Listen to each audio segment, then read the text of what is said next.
Halo teman-teman, kenalin, saya Superbad. Saya di sini akan memberitahu teman-teman semua mengenai negara kita, Indonesia. Indonesia juga merupakan daerah rawan gempa bumi, karena dilalui oleh jalur pertemuan 3 lempeng tektonik, yaitu lempeng Indo-Australia, lempeng Eurasia, dan lempeng Pasifik. Begitulah Indonesia, negara yang berada dalam cakupan Ring of Fire atau cincin api Pasifik. Jadi ya, wajar aja kalau kita tuh jadi sering banget ngalamin bencana alam yang namanya gunung meletus, gempa bumi, bahkan sampai tsunami. Kita bisa mengantisipasi jika suatu saat Indonesia akan dilanda bencana alam. Nah, selamat datang di Direktorat Manajemen Penanggulangan Bencana dan Kebakaran Kemendagri Republik Indonesia. Di sini pusatnya semua informasi punya agar teman-teman semua se-Indonesia siap saat terjadi bencana. Yang pertama, gunung meletus atau erupsi gunung berapi. Untuk yang ini, teman-teman di kota yang cukup jauh dari gunung mungkin bisa rajin-rajin memantau informasi di PVMBG. PVMBG adalah penanggung jawab pemberi peringatan dini gunung api. Sekarang, PVMBG telah memiliki aplikasi bernama Magma yang bisa memberikan informasi seputar erupsi gunung Merapi, gempa bumi, gerakan tanah, ataupun tsunami. Karakteristik gunung meletus dapat ditandai dengan suhu di wilayah sekitar gunung naik, mata air di sekitar gunung mengering, terdengar suara gemuruh, juga disertai getaran atau gempa halus, tumbuhan sekitar gunung menjadi layu, binatang di sekitar gunung bermigrasi turun, munculnya awan panas di sekitar puncak gunung, wilayah sekitar mengalami hujan abu. Dan ingat, jangan panik, serta hati-hati juga sama abu vulkaniknya ya teman-teman. Yang kedua, ini nih teman-teman, gempa bumi. Teman-teman juga perlu tahu bahwa bencana erupsi gunung itu bisa menimbulkan gempa bumi jika levelnya sudah sangat parah. Tapi, hingga kini gempa bumi merupakan bencana yang belum dapat diprediksi. Institusi yang berwenang mengeluarkan informasi tentang kejadian gempa bumi adalah BMKG. Teman-teman bisa mengetahui informasi berbagai parameter besaran suatu gempa bumi, titik pusat gempa bumi, kedalaman dan potensi tsunami di laman bmkg.go.id atau aplikasi BMKG berbasis Android atau iOS. Kalau berada di dalam ruangan, segera berlindung di bawah meja atau di pojok bangunan yang kuat. Lindungi kepala dari benturan, pakai helm bisa tuh, atau pakai bantal.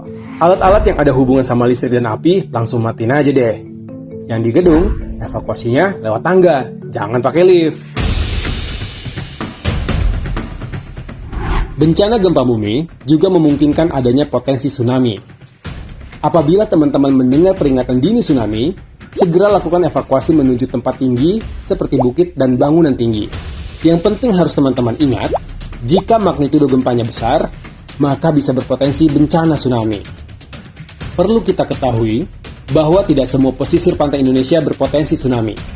Berikut beberapa pesisir pantai Indonesia yang berisiko terjadinya tsunami, yaitu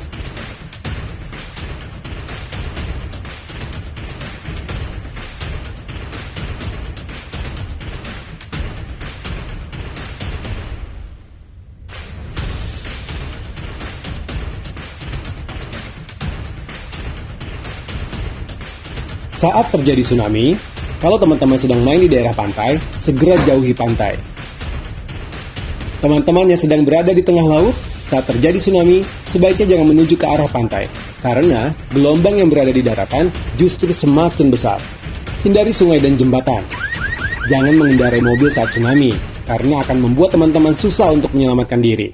Jika air sudah terlanjur datang, berpeganglah pada benda-benda yang bisa mengapung. Kalau yang ini merupakan jenis bencana kebakaran hutan dan lahan atau karhutla, di mana keadaan hutan dan lahan dilanda api, sehingga mengakibatkan kerusakan hutan dan lahan yang menimbulkan kerugian ekonomis atau nilai lingkungan. Saat terjadi bencana kebakaran lahan dan hutan, ada beberapa yang sebaiknya dilakukan. 1. Tetap di dalam rumah dan tutup semua jalur masuk udara. 2. Nyalakan air conditioner di dalam rumah. 3. Teman-teman yang tidak memiliki air conditioner bisa pergi ke pusat evakuasi. 4. Namun saat keluar rumah, gunakanlah masker standar kesehatan agar tidak menghirup kabut asap. 5. Teman-teman yang mengalami gangguan paru-paru segera periksakan diri ke dokter ya. Kebakaran hutan dan lahan bisa dicegah jika teman-teman tahu tentang pentingnya hal ini. 1. Jangan buang puntung rokok sembarangan ya. 2. Jangan dan hindari penggunaan teknik terbang bakar atau slash and burn saat pembukaan lahan, karena bisa menyebabkan kebakaran hutan. 3. Jika melihat ada asap atau kebakaran, segera laporkan kepada RT atau pihak pemuka masyarakat lainnya, karena kecepatan dan ketanggapan bisa menghindari terjadinya bencana. Nah, teman-teman, masih ada lagi bencana yang harus kita waspadai, yaitu bencana wabah dan epidemi. Jadi teman-teman, sebuah penyakit bisa dikatakan epidemi jika penyakit tersebut meluas hingga sekota atau bahkan lebih. Untuk menghadapi bencana wabah, epidemi, teman-teman wajib update berita kesehatan di berbagai media dan menyimpan nomor penting tangkap bencana. Jadi, jika salah satu warga atau keluarga terkena wabah tersebut, kita bisa menghubungi pihak yang bersangkutan.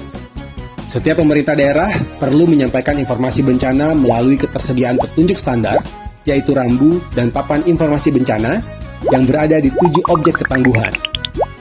Objek-objek ini adalah objek sarana pendidikan, objek pasar, objek rumah ibadah, objek kesehatan, objek vital atau strategis, objek perkantoran, dan objek pemukiman.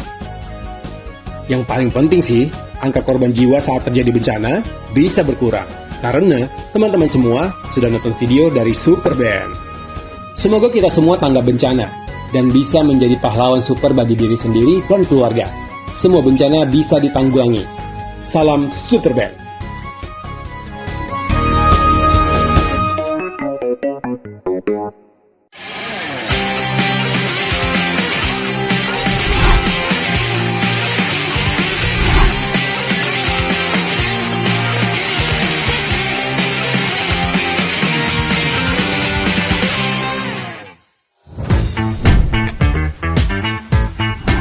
Hai teman-teman, apa kabar?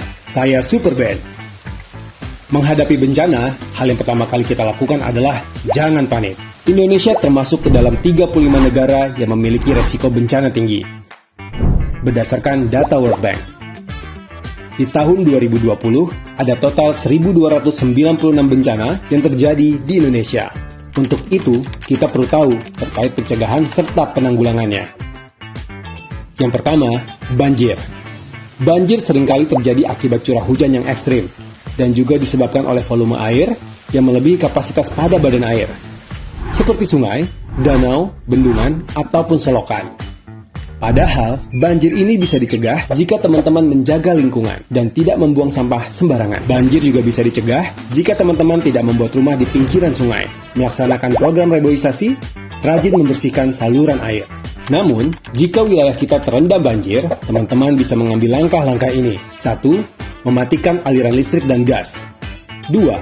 Mengambil tas siaga bencana. 3. Pergi ke tempat yang lebih tinggi.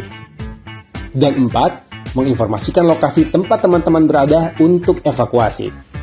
Jika banjir semakin parah, serta memaksa teman-teman mengungsi, langkah-langkah yang harus dilakukan adalah 1. Meninggalkan lokasi yang tergenang air. 2. Menghindari dan mewaspadai arus air yang kuat dan genangan yang dalam. 3. Menjauhi tiang listrik atau sumber listrik. 4. Menunggu arahan yang berwenang dan jangan kembali ke rumah sebelum surut. Hayo, teman-teman, apa sih yang teman-teman tahu tentang tanah longsor? Tanah longsor dalam bahasa Inggris disebut landslide.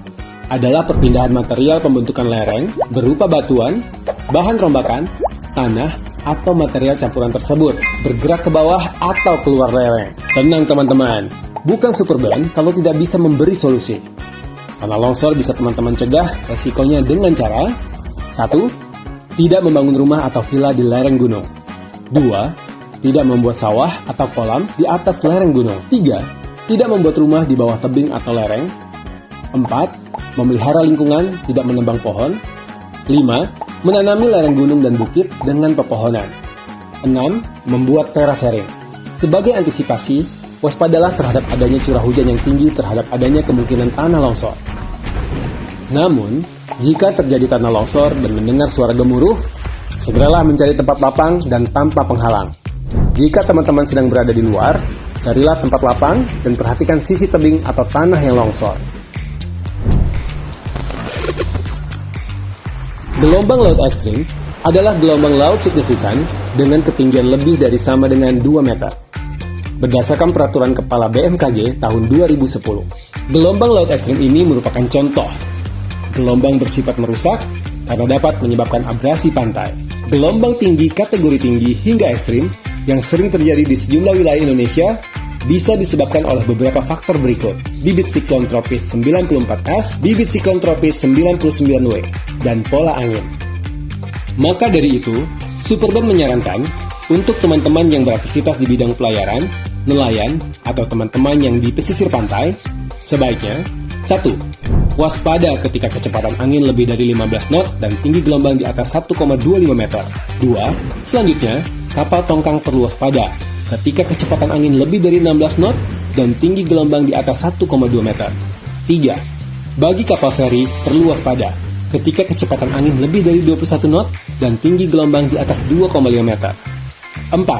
Untuk kapal berukuran besar seperti kapal kargo atau kapal pesiar, perlu waspada ketika kecepatan angin lebih dari 27 knot dan tinggi gelombang di atas 4 meter. Bencana selanjutnya, semoga kita bisa menghindarinya ya teman-teman. Angin topan adalah angin kencang atau bisa juga disebut badai besar yang sangat kuat dengan pusaran angin dengan kecepatan 120 km per jam atau lebih. Terjadinya angin topan bisa disebabkan oleh 1. Perbedaan tekanan udara, 2. Suhu udara yang sangat panas, 3. Penguapan air laut yang berjumlah besar, 4. Pusaran angin yang terjadi berjam-jam dan kerumitan lainnya yang terjadi di dalam cuaca. Beberapa cara nih untuk meminimalisasi akibat buruk angin topan di antaranya. 1. Membuat bangunan dengan pondasi yang dalam dan kuat. 2. Pelatihan mitigasi bencana angin topan. 3. Tidak mendirikan bangunan di tempat yang rawan angin topan. 4. Dan memasang alat pendeteksi terjadinya angin topan. Hampir semua tempat di Indonesia rawan terhadap bencana ini. Namun yang paling sering terjadi di wilayah Nusa Tenggara, Sulawesi, dan Sumatera, Pulau Jawa juga menjadi salah satu wilayah yang sering dihantam angin ini. Dan yang terakhir nih teman-teman, bencana kekeringan. Kekeringan adalah keadaan kekurangan pasokan air pada suatu daerah. Dalam masa yang berkepanjangan, beberapa bulan hingga bertahun-tahun. Biasanya nih, kejadian ini muncul bila suatu wilayah secara terus-menerus mengalami kekeringan di bawah curah hujan rata-rata per tahun. Kekeringan tentu dapat diatasi dengan meningkatkan ketersediaan sumber air, bisa menjadi solusi jangka menengah untuk mengantisipasi kekeringan. Peningkatan ketersediaan sumber air bisa dilakukan dengan membangun sumur gali, sumur pantek, sumur bor dalam, sumur resapan, dan juga embung. Upaya yang lain juga bisa dilakukan dengan meningkatkan kualitas sarana dan prasarana air bersih.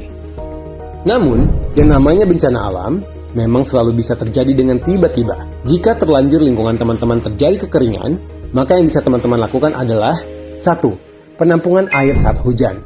2. Melakukan perbaikan saluran dan sarana irigasi. 3. Mengatasi pendangkalan waduk. 4. Proses penghijauan dan mengurangi konversi lahan di daerah hulu. 5. Membangun hutan kota.